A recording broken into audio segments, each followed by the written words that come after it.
Thank you for joining us for the Master of Science in Business Information session webinar. Today, my colleagues and I will explain 3 new specialized business master's programs available at the Wisconsin School of Business, including the MS in Supply Chain Management, MS in Real Estate, and MS in Business Analytics. We will also share what you can do as an applicant to be a competitive candidate for admission. So with that, let's get started. Today, you have a few members of the Wisconsin admissions team with you to answer your questions. My name is Elizabeth Davis, and I'm the Assistant Director of Admissions and Recruitment for the full-time MBA and the MS programs. You will also have Betsy Kazizak, the Director of Admissions and Recruitment for those respective programs as well. Betsy will talk more about each of the 3 new programs, while I'll talk a little bit more about the application requirements. So with that, let's start the conversation. Okay, so the Wisconsin School of Business offers several specialized master's programs.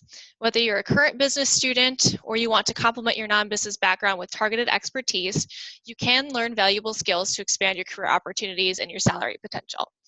You're able to also use these programs to gain a competitive advantage with the specialized master's program of your choosing to meet employer needs in high-demand fields. So specialized business master's programs are often designed to respond to current market trends and needs. They tend to be open to early career candidates. So that means that there are those that have little to no professional work experience. Depending on the program, some may be set up as a 4+1 program, meaning you complete your undergrad and you stay on for an additional year. So you might be wondering, how much can a specialized business master's graduate expect to earn? So the Graduate Management Admissions Council, or GMAC, conducts an annual survey of corporate recruiters. And in their 2018 survey, they found that median starting salary levels represented a 15 to 46% premium over the starting salary level of the same companies who say they will offer hires with bachelor's degrees.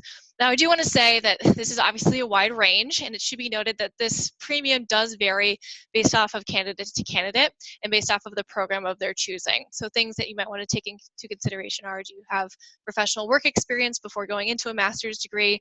Is the master's degree in line with what your bachelor's degree was in? Do you have internships? All of that can play into that salary premium number that you see up there. So at the Wisconsin School of Business, there are several specialized business master's programs for students to explore. And these include an MS in Finance, a Master of Accountancy, MS in Supply Chain, MS in Business Analytics, and MS in Real Estate. And we'll be focusing on the last 3 programs for today's presentation, as the MS in Finance and Master of Accountancy programs are, generally speaking, restricted to our current Bachelor of Business Administration students at the School of Business. But with these new programs, they are full-time 1-year programs, and students are required to complete 30 credits or 15 credits per semester to meet the degree requirements. Each of these programs are open to applicants from all undergrad majors and disciplines and allow students to dive into a functional area of business or industry in which they're most interested. This focus can help address a skills gap you're currently facing or anticipate facing and allow you to elevate your marketability to corporate partners. Graduate school is a great opportunity to enhance your skill set and hone your story. Students in the specialized business master's programs will work with career management professionals who can help strategize this exciting next step in your career. Incoming students will work on how to present their work, internship, and volunteer experiences to employers. Career coaches will help these students set goals, identify networking strategies, and prepare for interviews as well. So with that, I'm now going to turn the conversation over to my colleague, Betsy Kazizak, Director of Full-Time MBA and MS Admissions and Recruitment. Betsy will spend the next few moments sharing information about the new program offerings at the Wisconsin School of Business. Well, thank you, Libby. So let's start the conversation by discussing the MS in Supply Chain Management. Supply chain covers all activities starting from pulling raw materials out of the ground to delivering that final product to the customer, and managing the processes by which these activities are accomplished, including the supporting processes related to finance, information systems, and marketing. This is all supply chain management. Supply chain looks at those areas holistically as a business function, so it is inherently interdisciplinary. As a result, effective supply chain management requires seeing the big picture. So having a sense of operational elements like producing, storing, and moving goods, and marketing elements. In what ways can you reach your customers? And also finance and accounting elements. How do you pay for supply chain activities? And which activities are most profitable? All of this needs to be supported by a robust information system to communicate and store information, strong analytic capabilities to make good decisions based on huge amounts of available data, and good risk management strategies. Also, supply chain professionals need to be able to communicate with colleagues in all parts of the business. So, who would be a strong candidate? First, in terms of personal attributes, they should be curious and interested in learning all aspects of an organization, given the breadth of things that supply chain touches. You have to have good analytical abilities. You like to solve challenging problems, looking at risks, tariffs, sustainability issues, competition, and have good communication skills. The core pillars of supply chain management are plan, store, make, and deliver, as shown in this sequence. The Wisconsin School of Business's MS in Supply Chain Management takes a broader view, encompassing both product development and end-of-life processes. However, even though these processes don't tell the whole story, each of these generates or spends money, requires information, and employs people. So we take them all into account as well. So hopefully you can see now why supply chain is such a cross-functional discipline. The curriculum is designed to provide the kind of broad perspective required to manage supply chain issues. Upstream activities, including sourcing and logistics, where are you getting the stuff from? How are you managing its movement throughout your supply chain and ultimately to the customer? Marketing channels address the downstream, the ways in which you reach your customer. Is your customer a business or a consumer? Do they buy in a store, online, or buy online and pick up in a store? And I think you kind of get the point. The enterprise systems focus on information systems to manage information, while data to decisions and supply chain analytics cover the data analysis for forecasting demand, supply, and consumer trends. The seminar in supply chain management covers a variety of topics at a broader and more strategic level. Supply chain is a very broad field, so graduates will have the ability to pursue positions in any of the supply chain functions addressed earlier. Demand for supply chain talent exceeds the supply, and the graduates of our existing programs have high placement success. We have a strong network of very loyal board members, alumni, and corporate partners who recruit our students and support our programs. And students in this program will be able to tap into that network. Now, let's dive in to the MS in real estate. So, real estate is not about selling houses, or at least that is not what this MS program is really going to prepare you for. Real estate, it is an industry and a major asset class. So, if you have $1 million, do you invest in stocks, bonds, or real estate? A real estate investment is unique because its income is dependent on its location and building characteristics. In addition to a monetary reward, you can also use real estate to improve communities by transforming a rundown warehouse into affordable housing or really cool office space. Real estate is an industry, it's not a function. And there are many different roles out there that a person can get into. You can go into development, which is find the site, figure out what type of building makes sense, obtain the governmental approvals, engage architects and construction companies to design and build it, and then rent it up or sell it. You can buy the asset for an investment. Many different entities own real estate as an investment, like insurance companies, pension funds, REITs, private companies, and corporations like Target and McDonald's. You can be a lender who provides commercial mortgages or construction loans, or you can provide services like property management, leasing, investment sales, or valuation. The industry also varies by property type. You need to know more about consumer trends and buying habits if you work in the retail properties. Residential properties can vary from senior housing to student housing to affordable housing or single family housing. all have different characteristics and tenants. Industrial and warehouse properties are vogue now, as Amazon and internet sales are increasing demand for space. Real estate investment has also really gone global. Investors in the US are looking for investment in Europe and Brazil. Investors in Germany are looking for investment in the US or China. Real estate is a very who you know type of business. Real estate professionals work with many people outside of their own organization. So networking is key to success. We have our own standalone real estate alumni network, which will help you succeed. Our curriculum provides you the foundation for going in just about any direction in the industry.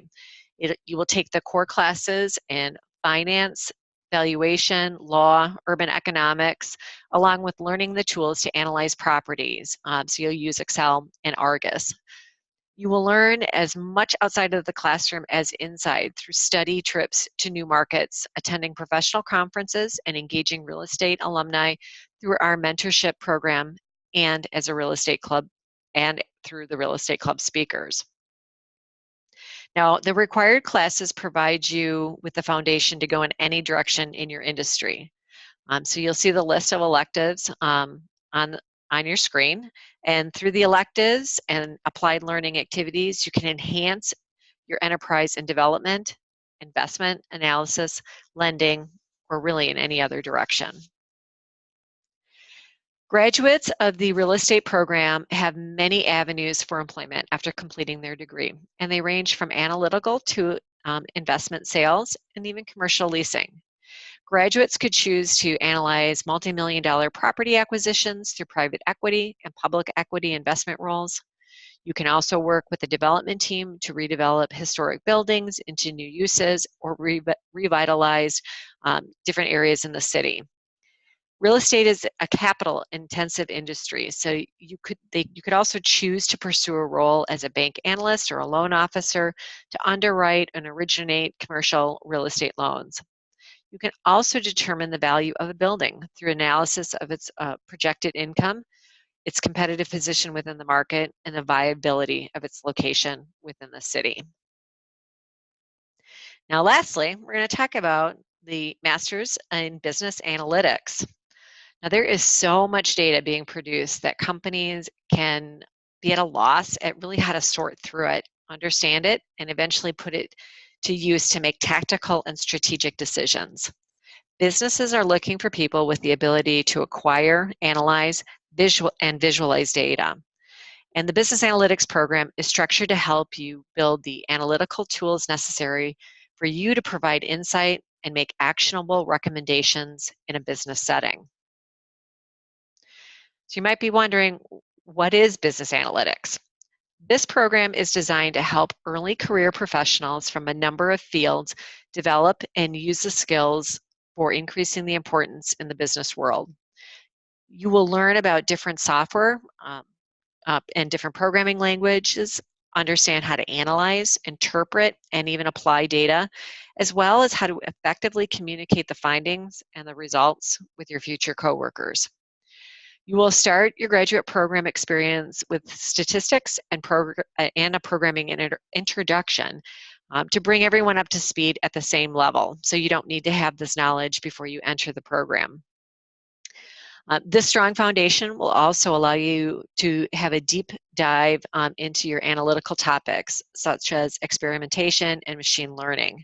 This information will allow you to create analytical models. Finally, you'll have 6 credits of experiential learning, including a consulting practicum for live corporate clients working on a real business analytics challenges. Business analytics in this degree is composed of 30 credits. 21 of those credits will be achieved through the required analytics classes. 9 credits will be made up of your electives.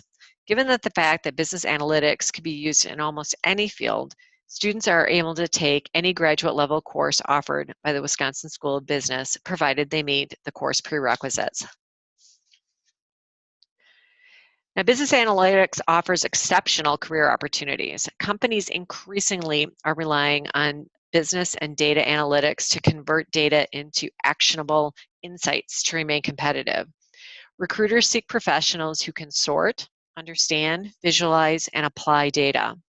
Although these titles are just a very good indicator of what career you'll have in business analytics field, business analytics could be applicable to a wide variety of fields in and around the business world.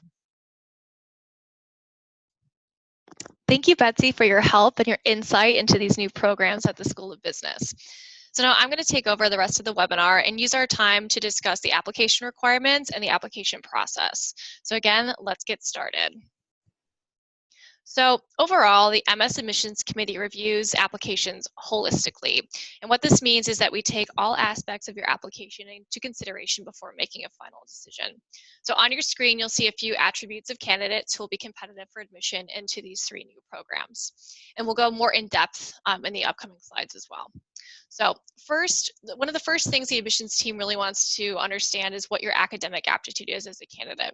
We want to make sure you've been doing well in your courses in undergrad and that you've been challenging yourself academically, as you progress towards degree completion. So second, strong candidates for admission will need to have knowledge of business fundamentals. This doesn't mean that you need to have had an undergrad degree in business, but because these programs are 1 year in length, the admissions committee does want to see that applicants have explored business as a potential area of interest through intermediate business school coursework. So third, while the admissions committee doesn't require post-undergrad work experience as a part of this process, we do want to see that you've pursued internships, co-ops, part-time work, or have volunteered during your undergraduate degree. Applicants with post-undergraduate work experience are very welcome to apply as well. And then lastly, because the specialized business master's programs provide this deep dive into an area of business, the admissions committee does want to make sure that the program of interest is a good fit for a candidate and their career goals. So being able to showcase your thought process for pursuing this degree and your goals immediately upon graduation will be a key part of the essay and interview process. So after that kind of overview and broad look at the application or attributes of a strong candidate rather, I'll now dive into the application requirements in more depth. So like I mentioned, one of the first things the admissions committee tries to understand is your academic aptitude. And so one of the ways that we can understand this is through looking at your undergraduate transcript. So to start off, I would recommend that you get a copy of your transcript and review your academic history. So what we'll be looking for are the types of classes you took, how well you performed in those classes, your major, the school, and any grade trends. And one thing to keep in mind is that it's very common for people to maybe not perform as well in their first semesters or first 2 semesters as they adjust to school. And people have been known to have what some people call senioritis at the end. So if you have a hiccup in your academic transcript, maybe it's caused by an illness or death in the family or some other major situation, you might want to consider explaining this during the optional essay on your application. And again, we'll talk about that in a little bit more detail later. So if you're currently an undergraduate student and you're completing your final year of study, please note that you will need to have completed this no later than August of 2019 to be considered for the fall 2019 admission. And then I should also mention that certain programs may have specific classes that you will need to have taken in order to be accepted to the program. So for example, for the business analytics program, it does require that students have taken a calculus class. And all this information can be found on our website if you need to look at it a little. Okay, so now we'll talk about standardized test scores for a bit. So the admissions team will expect you to have taken a standardized test, either the GMAT or the GRE. We'll dive into the differences between these two in a moment, but I do want to address why we ask you to take this exam. As Betsy likes to say, it's not a form of admissions torture, we promise you, but it does help us determine the academic success of our students. And it's truly the only application requirement that is consistent from candidate to candidate. So keep in mind that standardized tests and your academic record are only used to help us understand your academic aptitude. It does not in any way reflect on you as a leader or as a person. So with that, let's dive into the GMAT. The GMAT, or the Graduate Management Admissions Test, is most commonly used for business school admissions, as the test was designed specifically for these types of programs and with input from business school faculty. The GMAT does have 4 sections with different question types. Integrated reasoning is very helpful as it shows my team that you're able to use multiple sources of data to analyze a situation. And the admissions team will look at each section of the GMAT score versus only looking at your total score. So we will dive into each of those individual pieces. So remember, the GMAT does require that you prepare for it, just like you'd prepare for any exam. You do need to study, you need to review the materials and really perfect it in order to do well and put your best foot forward. Again, it's not that much different from what you might have done as you were studying for your exams in undergrad. MBA.com, which is the prospective student website for the GMAT, is a great resource and can have some study materials and has a lot of helpful articles as you kind of begin this journey. Okay, next we'll talk about the GRE, or the Graduate Record Examination. So this is more commonly used by a variety of graduate programs and is a more general test. So for example, you could apply to a PhD program in social work as well as a business school with the GRE. So like the GMAT, the GRE tests your verbal and quantitative skills. The quantitative section on the GRE is a little bit different than the GMAT. I'd say it's a little bit more math focused, whereas the GMAT is more problem solving focused. But the verbal and writing sections are similar. You'll also need to study and practice for the GRE. Next thing we want to talk about are English language tests. So these only apply to candidates where English was not their native language. So if you're an international candidate and your undergraduate program was taught in English, you are able to waive these tests. Your transcript will need to state the medium of instruction and indicate that it was in English in order for that to work out. If your program was in your native language and not in English, you have the option to take either the TOEFL or the IELTS, and both are accepted. We don't have a preference. So again, kind of going back to preparing for exams, regardless of what test you're taking, whether it's the TOEFL, the IELTS, the GRE, the GMAT, proper prep is really key to not only mastering the content, but also feeling extremely confident going into exam day. You know you can be successful.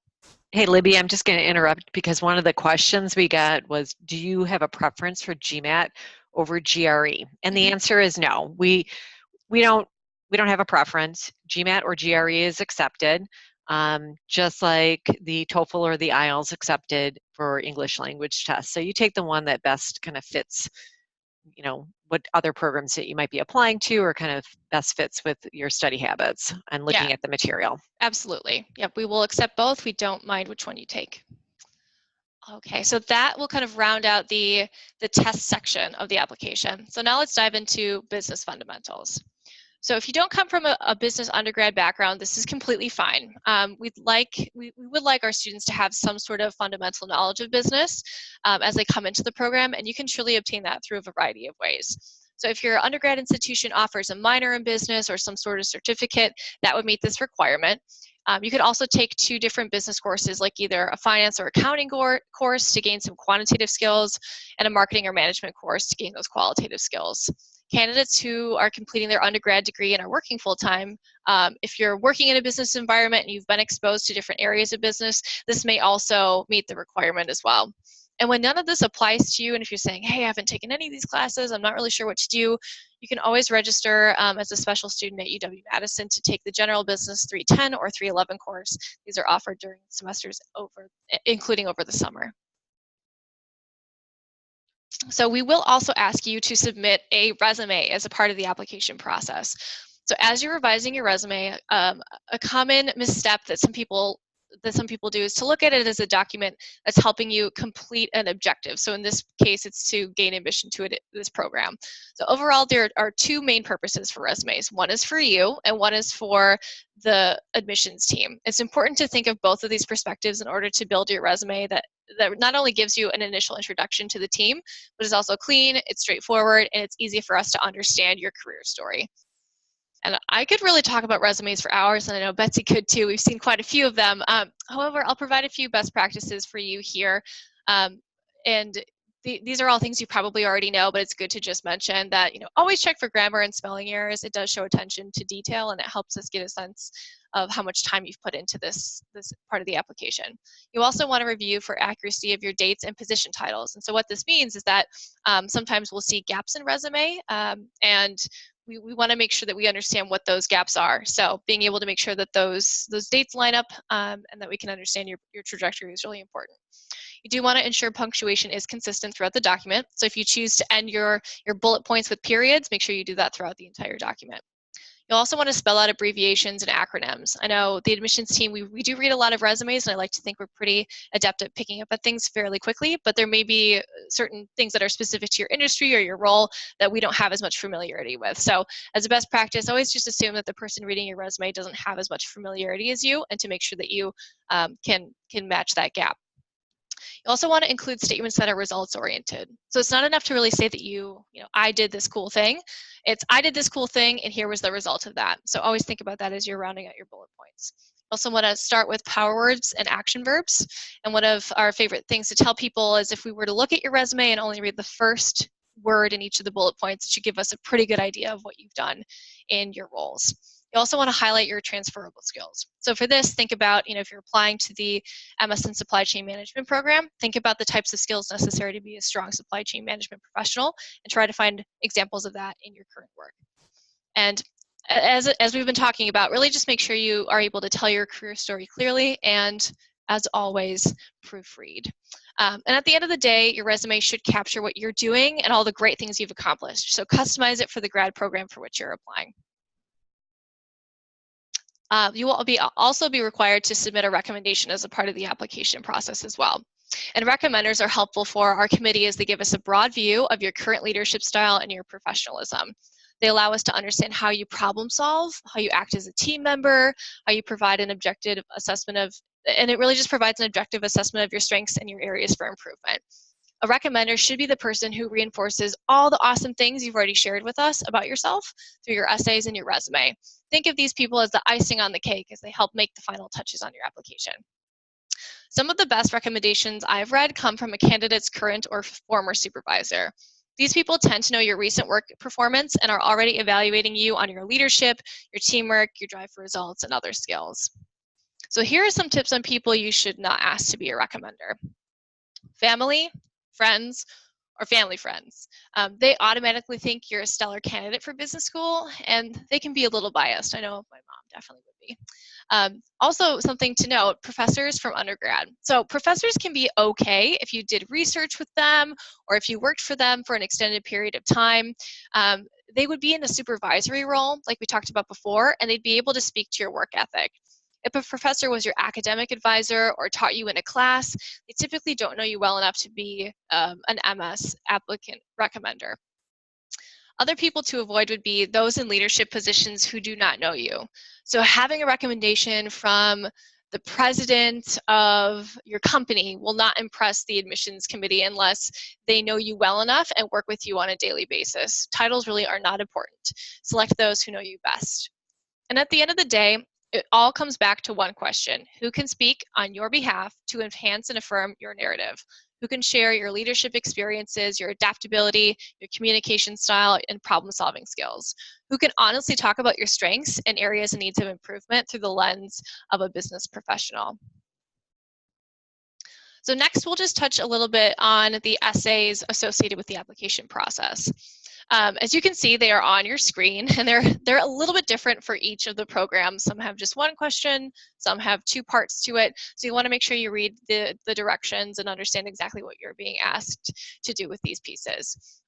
You can see that there's also more information on the website as well, but the essays are important to our committee as they help us understand your goals and how you view the specialized business master's program of your choice as a launch pad for your future career advancement. So as you're putting the finishing touches on your essays, or as you're thinking about what you want to say, you can consider a few of these tips to add additional value. So number one, my big recommendation is research the program. So make sure that the MS program of your choosing does meet your interests and goals. If you're researching the program and if you have questions, you can always reach out to the admissions team to get clarification. That's what we're here for. We're here to help you manage this process. Number two would be to conduct informational interviews. So it's beneficial to do these with people who have the jobs you find to be interesting or who are in the field in which you're interested in transitioning. Reach out to your undergraduate institution, or if you're already an undergrad, you have a direct contact there, and connect with that alumni network to facilitate these conversations. Informational interviews can help you confirm that your intended program is really the best fit for what you want to be doing. I'd also recommend that you speak to program directors. While members of the admissions team, we can give you kind of an overarching explanation of the admissions process and the program director is better suited to discuss the more granular details of the curriculum or to share examples of their experiential learning. Next, you will want to qualify your thought process. So it's not enough to say that you've always wanted to go to graduate school, but we really want to know how you know that now is the right time and how you know that this program that you're choosing is the right fit. So kind of keep that in the back of your mind as you're writing these essays. And then lastly, let your personality shine. The essay truly is one of the few places where you can really be yourself and allow the admissions team to hear your unique story and have it be in your own voice. The best essays are those that are authentic and engaging. And lastly, I do want to touch on the optional essay. So applicants will have an opportunity to write this essay, which would address anything additional you'd like the admissions team to know about you before making an admissions decision. And so some people ask, okay, well, how do I know if I should write one? Is everyone kind of required to do it? Is it recommended? How do I approach it? And really the best way to determine if you should write the optional essay is to first identify any areas of potential concern or confusion on your application.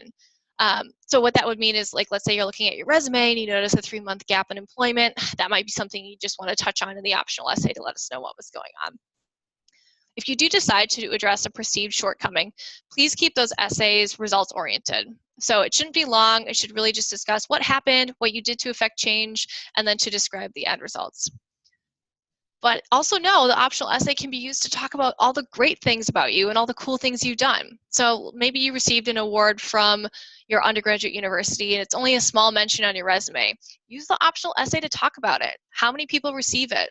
What are the requirements to receive it? What did you do to be nominated? This is the place to talk about everything and anything like that. If you feel as if you've shared everything you want to share with our team, please don't feel like you need to write the optional essay just to write something. It really is truly optional. Okay, so now that we've gotten a little bit more in depth into the application requirements, let's keep in mind that the deadline for fall 2019 admission is May 15th, 2019. So this gives you about a month to get all of your application materials together and in order to submit on or before the deadline. And the reason I mention that is because that does mean everything has to be complete. So that's your essay, that's taking your standardized tests, that's having your recommenders complete their recommendation. All that needs to be submitted on or before the deadline in order to guarantee consideration for that deadline. Okay, I've been talking a long time, so let's open up the webinar for questions from the audience. As a reminder, you're able to ask questions using the Q&A icon at the bottom of your screen. And it looks like we already have a lot of really good questions. We do, and Libby, I'll give you a break since you have just shared a lot of wonderful information about the application. So I'll field a couple of the first questions that came in. Awesome. Someone asked a question about, can you take more electives? Specifically, this was for the business analytics program and graduate in 1.5 years instead of 1. And the answer right now is no. These programs are designed as 1-year programs or 2 semesters. And so when you complete the required courses, you do finish your degree, and then that degree is conferred and you are considered done. Now, could you take classes maybe as a special student, which is a person who's in a non-degree seeking program? That might be an option. But again, these programs are designed as 1-year programs so that you can graduate in May of the next year. This is a great question. This is actually asking if any of our programs are STEM designated. And actually, 2 out of the 3 MS programs are. Our business analytics program and our supply chain management program are STEM designated. And if you're kind of wondering, well, what does that mean? It probably has a little bit of a bigger impact on some of our international applicants, is that it does allow them to continue to work in the US for longer than a 12-month period. And so it gives them a little bit of an extension because of the high demand in those areas for people to have a background in the sciences, technology, engineering, and math backgrounds. And that's what STEM designation means. Someone is asking, is there an estimated number of openings for business analytics? Like any of our master's programs, all 3 of these are new this spring and you're going to be in our inaugural class come this fall. So there is not a per se minimum or maximum that we have for the class. We encourage everyone to apply and put forth your best application for any of these programs. And this kind of relates to another question that came in. Is the business analytics program still going to be available in 2020 and 2021? Absolutely. This is our first year doing this. So these programs are here to stay. They definitely have employer demand and interest for hiring students with these skill sets. So these programs, we're in it for the long haul. So that yes, and just to kind of maybe piggyback on that, applications, we start our applications usually in early September. So this year it's going to open on September 3rd. And that is for people who are interested in applying for starting in fall of 2020. So May 15th was just for anyone who's interested in starting in fall of 2019. If you're interested in future years, just know that the application opens up about a year before you enroll in your classes. All right, is there a minimum required GMAT or GRE score? And the answer is not really. We don't really, since again, you're our inaugural class, we don't have a class profile. I will say this, there are scores that if you score on the GMAT in the 200 or 300 range, I would definitely encourage you to relook at the material and prepare for it. What we look at on both of these standardized tests is that these programs are relatively quantitative, so we're going to be focusing on your quantitative section. We do look at the verbal, we look at your writing, we'll look at the overall, but we also use it in conjunction with your undergrad record.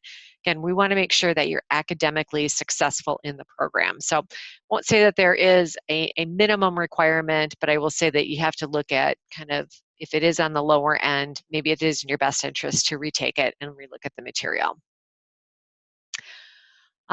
Here's a recommendation question, Libby. I'll let you kind of address this since I'm pounding out a lot of answers. You are. We have a lot, and that's great, and I want to make know. sure I try to get to all of them. I know, these are great. Keep them coming. Yeah, so we have a question about recommendations. So this person is asking, how many recommendations do we need? And can we use a professor if it's our second recommendation? And that's a good question. So we do require one recommendation to be complete and submitted by May 15th. Notice the submitted piece. And the reason I mentioned that is because we actually have a recommendation form rather than a letter. That's not to say you can't also include a letter, but the form is what we need for it to be considered complete. And so you want to make sure you give your recommender enough time to get that sent to them via email, have them fill it out, and have them submit it back, and it automatically attaches to the application.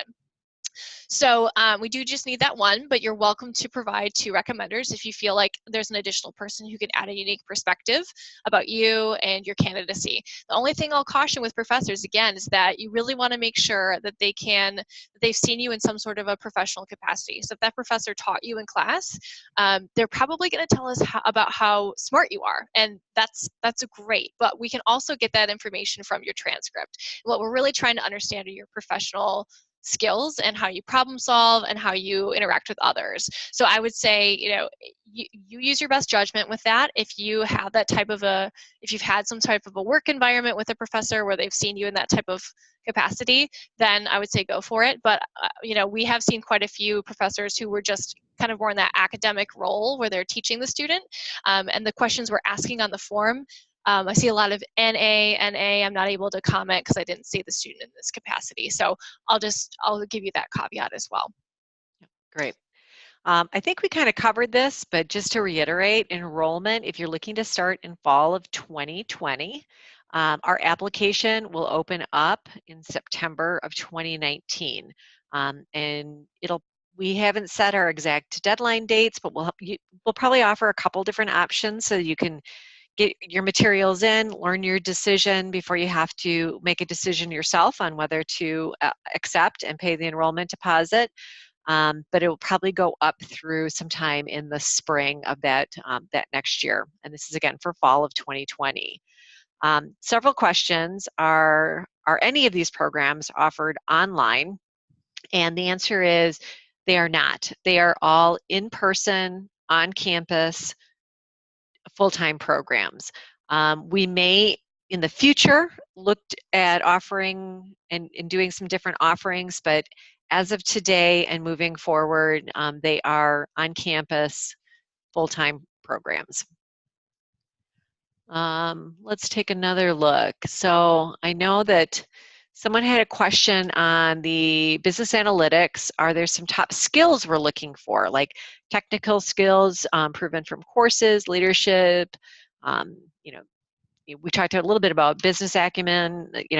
Yes, we do want you to have some business courses, and that's true for any of the MS programs. Specifically for business analytics, technical skills are probably a value add, but I do believe that, you have to show some of your interest in on kind of the quantitative courses, and you will have to have calculus and at least get a B or higher in calculus. But you don't necessarily have to come in with a ton of programming knowledge. We just had a session with some of our statistics students, and we felt like they would be really a great fit for business analytics. But you know what? There's going to be some students either in engineering or even in business or in letters and science who just have an interest in looking at data and being able to problem solve and dive deeper into it. So I would just say having those quantitative skills are going to be beneficial. Libby, are you familiar with CCIM designation for commercial realtor? If so, how does this compare to the MS in real estate? That's a great question, and I'll be honest, I'm not as familiar with it. Neither am I, so yes. that's what we're going to have to probably follow up on. Yes, but if it's a professional designation, I think there's that's what I think it is, just based off of the way that the question is phrased. You'd really have to think about, where will this designation get me and where will this MS program get me. And when we do see a lot of students who are considering multiple different programs, not just within the MS environment, but within like multiple different MBA options and programs. And I always tell people that a great way to get a sense of, is this the right fit for me, is to do informational interviews with people who have both of those options. So talk to someone that has that designation and talk to someone who has an MS in real estate, and ask the questions most important to you. And you can get a pretty good sense of that person's career trajectory, and maybe opportunities that have been open for them, and maybe opportunities that they haven't been able to apply for based off of what their qualifications are. So that would be just my general piece of advice for anyone that's considering multiple different programs or designations and programs, is just get as much information as you can from people who have followed those paths in their own lives, and try to get a sense of if that's a good fit for you. Yeah, that's great.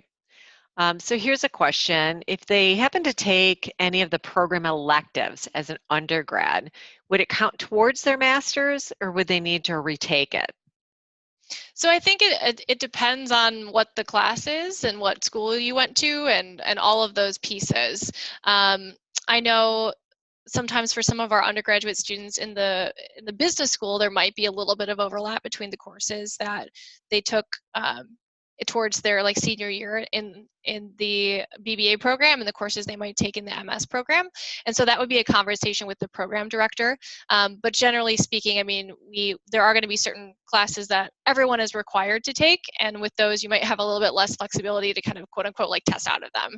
So I think it would be, should this person be admitted, that would definitely be a conversation that you'd want to have with their program director to understand what their options are. Yeah. So this person is wondering about the GMAT, and in some respects, GRE is the same. Scores can take up to 20 days for schools to receive it, which is your official score, which is true. And they're kind of wondering, well, the person, if they take the GMAT before May 15th, but I guess if they take the GMAT before May 15th, but we don't have their official score, will that work? And here's the situation. If you guys take the GMAT or the GRE and you take it on May 15th, you're going to get an unofficial score report. GMAT actually prints you one that you're going to get after you test it. GRE will show your score on the screen. You will have to either scan your GMAT score or email the admissions team your GRE score, and we can begin the review process with unofficial scores, but we will have to confirm once we receive the official score. And I would say 10 to 20 days is probably pretty accurate for us to receive it. So you can still use unofficial if you're taking it really close to the deadline, but do make sure that you send those scores to us so we have it in time to review. There's some questions on scholarships. Do our master's programs offer scholarships? We have a pretty small pool, but yes, there will be some scholarship opportunities for really competitive candidates. So this is where making sure that you put forth your best effort to be considered for scholarships. But as with students, you have the option to look at other loan options. So for US citizens and perm residents, you guys, you take a look at some of the student loan options that you have. For international students, we definitely encourage you to look at loan options within your home country. And you can explore our university's financial aid website. They have some really good information and great links to connect you with some different options. And I know we're going over a little bit, but we got a lot of questions. So Libby and I will finish up answering the questions. If you guys want to stay online and continue to listen, that's great. Otherwise, as a reminder, this webinar is being recorded and we will be posting it out on our website probably a little bit later on this week. So if you had to well, if you had to leave early, you're not going to hear this message, but if you're leaving now, you'll know that you can kind of catch the tail end of any of the questions that we have. Yeah. So someone wants to know, what's the minimum GPA for entry? Yeah, and I think kind of to what Betsy was saying earlier, this is the inaugural year. So a lot of these very good questions we will get a sense of once we see the applicant pool for this year. I would definitely say, like we mentioned, these programs do require some strong quantitative abilities, and so we'll be looking at the courses you took to understand were you taking quantitative classes. If you took them, what grades did you get in them? Generally speaking, I would say, we typically want to see people that have over a 3.0 GPA, because if anyone has less than a 3.0 and are admitted to the program, they're on what's called academic probation, and so you have to get a certain GPA your first semester in order to continue on. So again, not necessarily a minimum GPA requirement, but we are going to be looking for people who can handle the rigors of the program at which they are being put through the courses. I saw another question in here from an international student who's been admitted and accepted their offer of admission, so I know who you are, and they have a really good question: when will I receive my I-20? So I was going to email you today to give you more information, but a good thing to mention for international candidates is that, especially with this May 15th deadline, if anyone, if you end up applying for it and getting admitted, and if you're an international candidate, you are going to want to make sure that you can get information back to our office quickly in order to get the I-20 form. And for those of you that don't know, that's the form you need to get a student visa in order to come and study in the United States. So I'll be in touch with that person today, but if anyone else has questions about that, we can certainly dive into it as well. All right, good. We got some questions on the consulting practicum in business analytics, and they want to know what clients the students will be working for. It's a good question. We don't know yet. Those projects are still being kind of sourced and vetted with the director of business analytics, who's Kristen Branch. But I can tell you that she works with a lot of different employers for the marketing research or marketing insights program at the MBA level. And we'll be looking at a variety of different organizations, and it's going to be a really meaningful opportunity for you guys to be able to get that hands-on and real-world experience during the course. Someone's looking at graduation rate for our MS in real estate, and what is the minimum salary after graduation for past students and alumni? Well, since this is an inaugural year for us, we don't have any historical information. What we can say is that we do have an undergrad, a BBA degree in real estate, and we also offer an MBA degree in real estate. And our students have been very successful in finding positions. I don't know that their salaries, it's probably going to be, somewhere sandwiched in the middle, or somewhere different. Again, a lot of it depends on your experiences that you bring in. So there's really no minimum salary. I guess $1 could be a minimum, but I don't think you want to accept that one. But I will say this: real estate it's a networking industry, and using our alums and being a part of the real estate club is really going to be to your benefit. And I think if you work hard, work with your career coach, and work with the people up in the Grass Camp Center for real estate, you're going to be highly successful. And on that same vein, someone's asking what's the difference between MBA and MS in real estate. So I'm going to answer this more generically. What's the difference between an MBA and an MS degree? So MS degrees are they're very focused, and they do a deep dive in kind of a functional area of business. And they are designed for people who are a little bit more on the junior side. So meaning people who are with 1-2 years of experience, maybe coming right out from undergrad, so you don't have a lot of experience, but you're looking for a deeper knowledge base in a particular area of business. And I would say a lot of MS programs are probably like 1 year, maybe a year and a half. Ours are 1 year, but that's kind of that's what an MS program will give you. MBA programs are designed for people who are a little bit more seasoned. So for example, our MBA program, average years of post-undergraduate work experience is at 5. So employers are looking for people who have that experience, can bring something to the table, and now are getting their MBA. MBAs offer you what we call the general management core curriculum in our program, where it gives you the kind of that foundation, and you're using that information and knowledge to make more strategic decisions.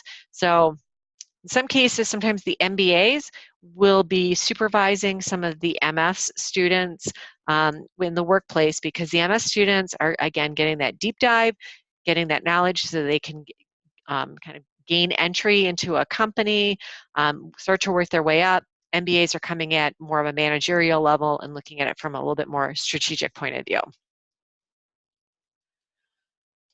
Libby, will students be able to take classes outside of the business school?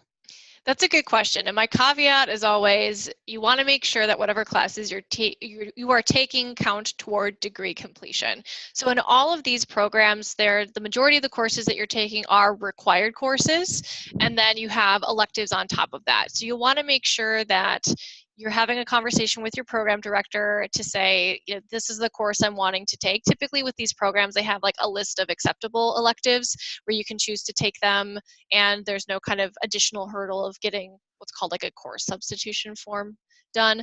But if there's another class that's kind of outside of the realm of the business school, then that's where you'd want to make sure that this class is going to count towards your, MS in Business Analytics or MS in Real Estate. For example, there are a lot of really interesting, exciting classes. I know a few years ago, we had an MBA student who took a dance class because that was something she was really excited and passionate about, but that didn't count towards her degree completion of an MBA, if that makes sense.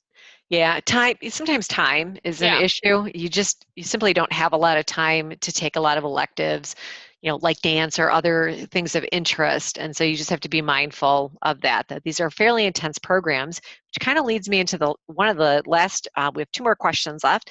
Can you take less than a full class load per semester? And the answer right now is no. Again, these are designed as full-time programs, 15 credit hours each semester. And then I know that's pretty intense, but it is designed to get you complete with this degree in 2 semesters. And our last question before we wrap up and share with you some other ways you can reach out and contact us is someone is looking at, the question is, there's a lot of different components to the application requirements, like work history, GRE, reference letters. I think they're kind of wondering, how do we weigh this in the application? And it's a holistic process. There's no weight that's given to one area more so than the other. So I think we spent a lot of time talking about making sure that you're academically ready to do the program. So that's really measured through your undergrad transcripts and your test scores, your GMAT or your GRE. That helps us to make sure, again, you'll be academically successful. Your essays really help us to understand your passion and why you want to pursue an MS degree. And what thought have you given to that? So that allows us to get to know you a little bit better as a person and really help us to understand your interest in one of the Wisconsin MS programs. And your recommendation, like Libby said, that's that icing on the cake. They're the people who are really trying to reinforce all the great things that you've said about us. So again, we're looking for the consistencies that they are also delivering. That if you say that you're, a very organized and detail-oriented person, we hope that your recommender will kind of reinforce that with us and not say, oh, they never meet the deadline. So again, we're looking for those consistencies, and that's kind of how we use all the different components of the application. All right. Well, thank you all so much. Those were awesome questions. And thank you for your attention. I know we are well over our 45-minute session, but with that, I again just want to thank you so much, and I want to be respectful of your time. So we're going to wrap up this session, but I hope that this is, not the last time we'll hear from you. So just know that if you have questions moving forward, that you are more than welcome to reach out to us on the admissions committee, like we've mentioned. We're here to help, and we want to help you manage this application process. So as a reminder, there is an upcoming deadline on May 15th, 2019, and we hope to review your application at that time, and we're excited to learn more about you. So like I said, if you have questions, you can email us at our email below, ms@wsb.wisc.edu. And you're also actually welcome to schedule a one-on-one appointment with a member of the admissions team. So that's where you can ask the questions most important to you, and maybe go through some more specifics of your own application process. And you can request a meeting through that email address as well. And just as a reminder, those can be in person, over the phone, or like by video using a Skype or something similar. Yes, and we do all sorts of phone calls and Skype sessions all the time. So if you can't make it to campus, not a big deal. Okay, so with that, again, thank you so much for your attention and for your excellent questions. We look forward to reviewing your application, and we hope you have a great day.